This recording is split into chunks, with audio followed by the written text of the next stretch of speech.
Being unpredictable with your handles is a great weapon that anyone can use to make themselves more effective off the dribble in seconds, and it doesn't take a lot of skill. The first way to do this is so easy, and all you gotta do is what I'm doing right here, and it's not the basketball I'm talking about my body. Getting a little bit more of an upright position, a little bit more of a narrow stance. Now this is like 90% of the time I tell players not to do this, but doing this, what does that tell the defense? Oh, he's not ready to do much, right? And what this can do is a couple things. Number one, you can use this as, okay, I got the defender put to sleep, and all of a sudden I could pull up for a shot or attack. Another way I can use it is to kind of put them to sleep, and then all of a sudden, boom, hit them with a hard fake to startle them into going this way hard, boom, come this way. You can actually break a lot of ankles with that.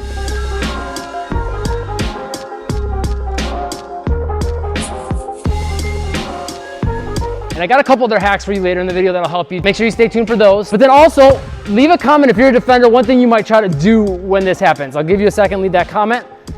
A lot of defenders, what they're gonna try to do if I'm upright and relaxed is they're gonna try to go for the basketball. But if you're aware of that, because you watch this video, you're thinking one step ahead. Oh, as soon as they go to poke for the ball, boom, they come there. I'm just gonna wrap behind the back and beat them. Or, you know, if there's enough space, I can get into a crossover. Or if they're closing out more here and I can step through, you know, whatever it is, make that read and kind of see where they're gonna go for the ball. Wait for them to go for it and beat them. Next way to be unpredictable, there's kind of 5 levers you can pull. The first lever is playing around with, as soon as the ball touches my hand, I'm gonna attack, go, whatever, right? So as soon as it gets in my hand, I can push it into a crossover. As soon as it gets in my hand, I can drive, right? I'm waiting for that contact to happen, and as soon as that ball just barely grazes an atom of my finger, I'm pushing and I'm going. The second way is to do it more mid-dribble, right? That's what you more commonly see players do. They'll have the ball in their hand, and then like mid-dribble, they're gonna go, kind of at the height of the dribble is where a lot of people are gonna go. So that doesn't make you as unpredictable, but if you're only doing the other ones that I'm gonna give you and not that one, then yeah, that'll make you a little more predictable.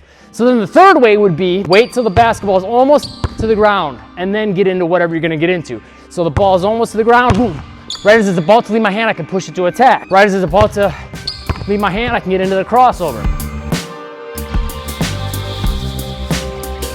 Right about as it's about to get out of my hand, I can gather and get into a shot, right? Play around with different options, freestyle. But then the other 2 levers we can pull is we can throw off defenders' timing by keeping the ball in our hand for a long period of time, but doing that 2 different ways. The first way is being kind of slow or having not a lot of movement or more gradual movement. So just like here, right? Not moving the ball a lot. Then the other way we can be unpredictable is by keeping it in the hand a long period of time, but then getting more movement involved, right? So I could let it hang for a while and then all of a sudden get some movement with the ball with an in and out dribble.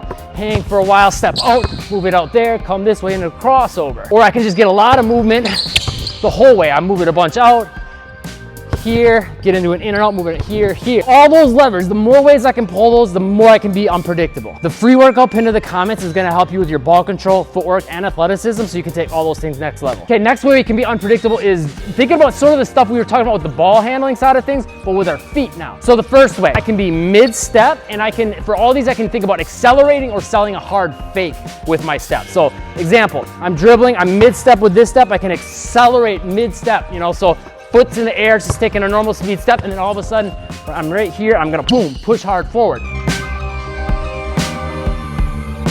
Now I can do that to accelerate or to get into a fade.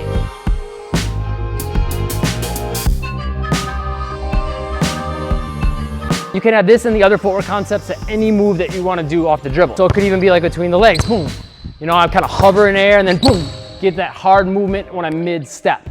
Next way we can change that though is we can, as soon as the foot hits the ground, boom, get into a direction change or accelerate. So I'm gonna wait for this foot to hit the ground, boom, all of a sudden I'm gonna go.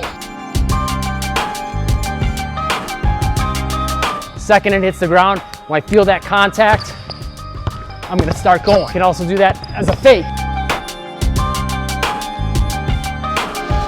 And both of these are gonna really help me catch defenders off guard, but another way we can catch them off guard is the third way. I can do is more of a delayed step. So I let that foot get on the ground and I just hold it for a second, then push.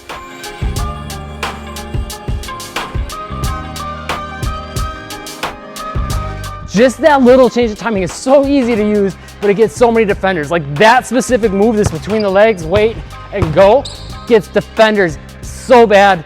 So many NBA guys use it. I use it all the time. A lot of players I've trained use it. put it in your game. But I can also use that into fakes, right? Kind of leave that foot on the ground and then lean into it a little more and come this direction.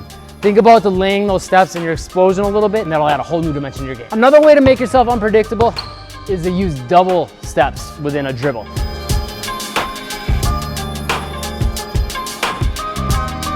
So thinking about a small step and then a little bit of a harder step.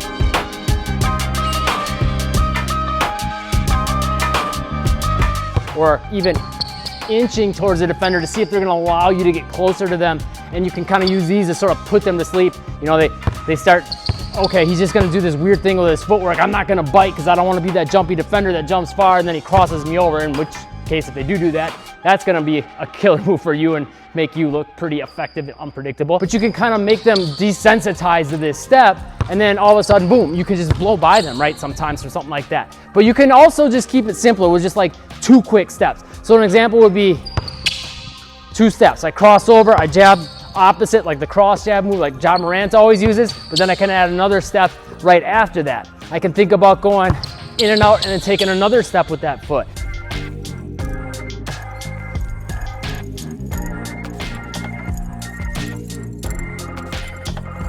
Things like that are very unpredictable because you just don't see a lot of players do it.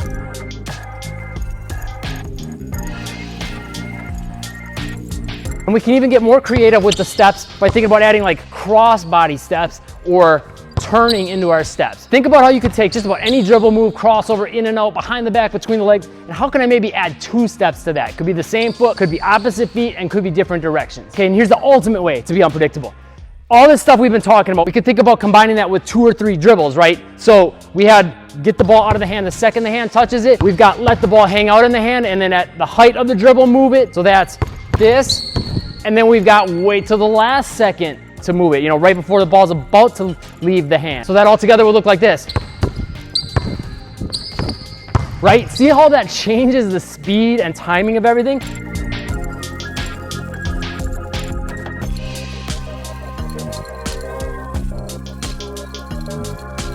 But we can also start thinking about the footwork side of things, and each move there's an opportunity to play around with the timings and the steps that we went over, playing around with adding 2 steps, maybe even 3 steps within each bounce of the basketball. So rewatch the video and think about different ways you can combine these things, get creative and freestyle with it. That will allow you to expand your skill set so crazy and make you as unpredictable as a jack in the box. Now, if you want some hacks to instantly improve your handles, check out this video right here. Again, the free workout pinned in the comments will help you take your handles next level. Subscribe and turn on all notifications to catch the newest videos, and I'll see you in this video or the free workout next.